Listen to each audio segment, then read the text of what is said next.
Guys লাইভে প্রথমবার woodpecker one টিপ miss করার পর খারাপ লাগতেছিল, কারণ সামনের প্লেয়ারটা ছিল একটা ইউটিউবার আর আমার কোনো কন্টেন্ট ছিল না।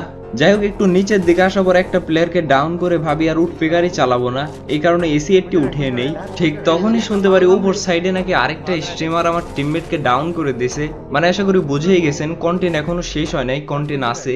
তো আর কি, সামনের জনপ্রসারকে মারার পর আমি সরাসরি চলে যাই ইউটিউবারকে মারতে।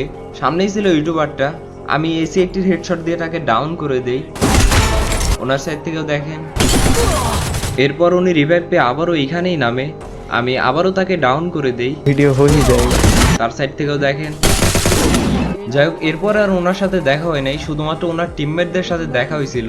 ওনার টিমমেটদেরই বেশ কয়েকবার মারি। আর এতক্ষণ যেগুলো দেখলেন ওইটা মূল ভিডিও ছিল না, মূল ভিডিওটা এর পরে থেকে শুরু হবে।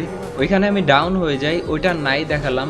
রিভাইভ পাওয়ার পর টিমমেটের কাছে শুনতে পারি নিচেই আছে নাকি নিব্বা নিব্বিদের স্কোয়াড। নিব্বা নিব্বি মূলত টিমমেটরা বলতেছিল, কারণ তাদের ক্যারেক্টার কম্বিনেশন নাকি এক কথায় অসাধারণ ছিল।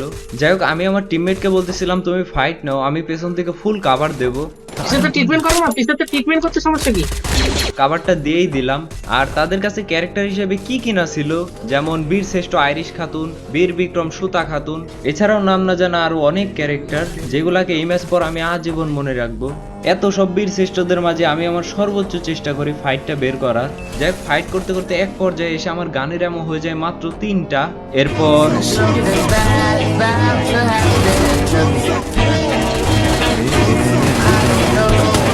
কি ভাবছিলেন 3টা এমো দিয়ে মেরে দেবো? এটা অসম্ভব বিষয়। যাই হোক, রিভাইভ পাওয়ার পর ভাবছিলাম একটা চেষ্টা করব, আমার টিমমেটকে বলতেছিলাম রিভাইভ দিতে, কিন্তু কেমনে দেবে বুঝতেছিল না। তখনই আইজিএল একটা কথা বলে, জিপলাইনি করে জনের মধ্যে চলে যায়। আপনি বাচ্চা থাকবেন, আপনিও বাচ্চা থাকবেন। আইজিএল এর কথা মতো আমার টিমমেটও চলে যায় সেন্টোসাতে আমাদেরকে হিল দিতে, কিন্তু